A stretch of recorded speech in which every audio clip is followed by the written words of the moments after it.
Thank you. Senator Justice. Thank you, Mr. Chairman. Ranking Member. I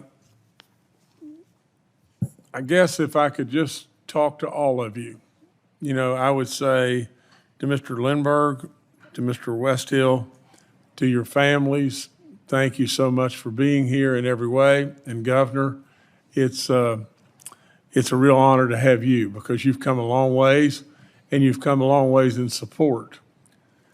All of you that are sitting out here are basically wondering, well, really, what's going to happen?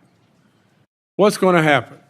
These two individuals, it couldn't be more diverse if you really think about it, from civil rights to trade.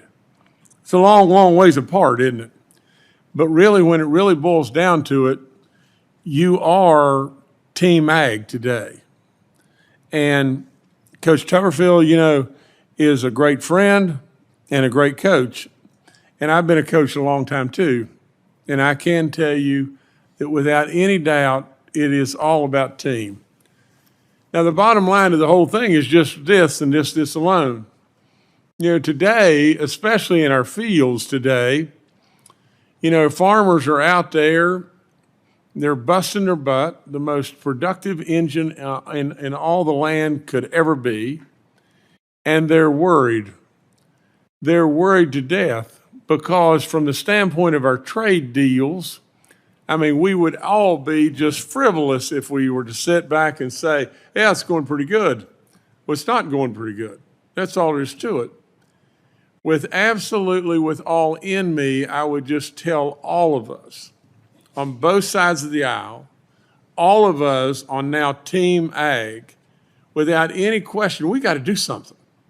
You got to do something right now. And really, if you're coming to the table and it's going to be just beating a day and the same old, and absolutely able to say, I'm an undersecretary or I'm a, whatever it may be, and really what you have in your fingertips is just this. We're losing this battle. Our farmers and our ranchers are in real trouble. Real trouble.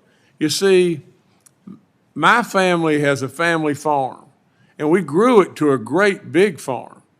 But with all that being said, I know what's going on. I really do know. And I can positively tell you that our farm families, our ranch families are hurting. And they're really worried because absolutely with all that in them, they see their products and they see we've got to absolutely market our products. We do have to have our commodity prices higher, or we've got to have our input cost go way, way, way down. Now, with all that being said, I've got just a couple of really quick questions. And the question that I have more than anything is just this. To you, Mr. Lindberg, can you speak to what the first steps you might take to help President Trump's trade agenda to ensure that farmers and ranchers as well are not caught in the middle of the crossfire while he fights to some way, somehow, even out trade.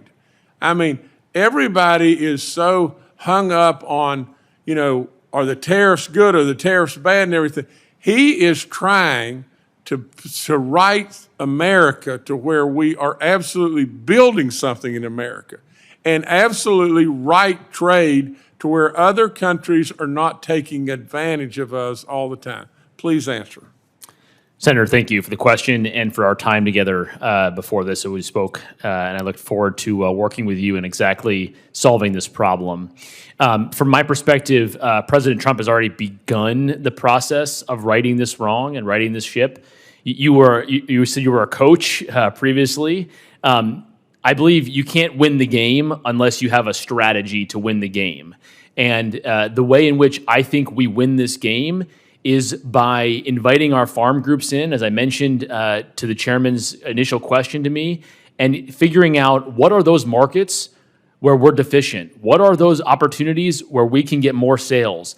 what are the exact commodities and what are the dollar values we can expect if we have a game plan in place. And then it's our job to go knock those trade barriers down and get those market access opportunities. And then it's the business's responsibility, the farmers, the associations, all the groups that support our folks to get out there and win the day alongside us. And so for me, it's taking a strategic and very targeted approach, getting a game plan together, and then executing on it. And I commit to doing that with you. The only other thing I have is, Mr. Westhill, I've got a great question here and everything. I'm out of time, but I can tell you just this. I congratulate your son on his athletics. The only thing that we have to differ with and everything is you went to the University of North Carolina, and my daughter played basketball for Clemson for a little while. So other than that, we're in great shape. And the only thing I would add is just this. Everybody here should know, and I think I'm correct about this, years and years ago, they said to our farmers, what is the value in a box of cornflakes if corn were $3 a bushel? What's the value of the corn in that box? I think it was a third of a penny. Our farmers and ranchers need us, and they need us all right now. We shouldn't forget that. Thank you so much. Thank you.